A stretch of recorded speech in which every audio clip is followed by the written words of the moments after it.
മുൻ Indian cricket താരം കൂടിയായിട്ടുള്ള Sony Cheruvathur ചേർന്നുണ്ട്.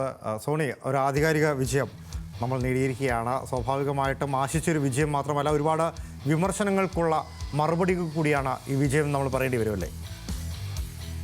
യാതൊരു സംശയമില്ല. പ്രത്യേകിച്ച് ഒരു മോശം സീരീസിന് ശേഷം ഗൗതം ഗംഭീർ എന്ന ഒരു പരിശീലകനെ സംബന്ധിച്ചിടത്തോളം ഇത് ഒരുപാട് ആശ്വാസം നൽകുമെന്നുള്ളൊരു സംശയമൊന്നുമില്ല. അത് മാത്രമല്ല, ICC ടൂർണമെന്റുകളിൽ പ്രത്യേകിച്ച് നോക്കൌട്ട് മത്സരങ്ങളിലും ഫൈനലിലും ഒക്കെ നമുക്ക് വലിയ പ്രതികൂലമായിട്ട് പല കാര്യങ്ങളും സംഭവിക്കാറുണ്ട്. പക്ഷേ ഇക്കുറി അത്തരത്തിലുള്ള ഒരു അനിശ്ചിതത്വത്തിൽ നിന്നും ഒരു വഴി കൊടുക്കാതെ ഗംഭീരമായ ആധികാരികമായ വിജയം തന്നെ നമുക്ക് കാഴ്ചവെക്കാനായിട്ട് സാധിച്ചു. മാത്രമല്ല, ഈ കളിക്ക് ഒരുപാട് പ്രത്യേകത കൂടി ഉണ്ടായിരുന്നു. സ്വാഭാവികമായിട്ടും പാകിസ്ഥാനിൽ നടക്കേണ്ട ഒരു ടൂർണമെൻറ്റ്, ഇന്ത്യക്ക് വേണ്ടി മാത്രം ഒരു ഗ്രൗണ്ട്, അതുകൊണ്ടൊക്കെ തന്നെ ഒരുപാട് വിമർശനങ്ങൾ ഇന്ത്യയുമായി ചുറ്റിപ്പറ്റി ഉണ്ടായിരുന്നു. അതിനെല്ലാം കൂടിയുള്ളൊരു മറുപടി എന്ന് നമുക്ക് കണക്കൂട്ടിക്കൂടെ?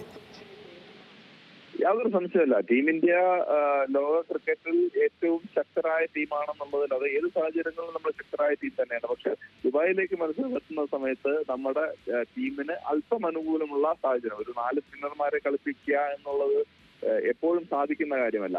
ഒരൊറ്റ മീഡിയം പേസറും ഒരു ഓൾറൗണ്ടർ എന്ന നിലയിൽ ഹർദിക് പാണ്ഡ്യയും കളിപ്പിക്കാൻ സാധിക്കുന്ന ഒരു സാഹചര്യത്തിലേക്ക് നമുക്ക് എത്താൻ സാധിച്ചു എന്നുള്ളത് ഒരു വലിയ അനുഗ്രഹമായി. പക്ഷെ അവിടെയും ടോസ് നമുക്ക് നഷ്ടമാവുന്നു. ഏറ്റവും സമ്മർദ്ദമേറിയ ഈ ഫൈനൽ മത്സരത്തിൽ രണ്ടാമത് ബാറ്റ് ചെയ്യേണ്ടി വരുന്നു. അത്തരത്തിലുള്ള ചലഞ്ചസിനെ, വെല്ലുവിളികളൊക്കെ അതിജീവിച്ചുകൊണ്ടാണ് നമുക്ക് ഈ വിജയം സ്വന്തമാക്കാൻ സാധിച്ചത്. തീർത്തും അഭിമാനകരമായ നേട്ടം. വളരെ നന്ദി ശ്രീ സോണി ചെറുവത്തൂർ നമ്മോട് പ്രതികരിച്ചതിന്.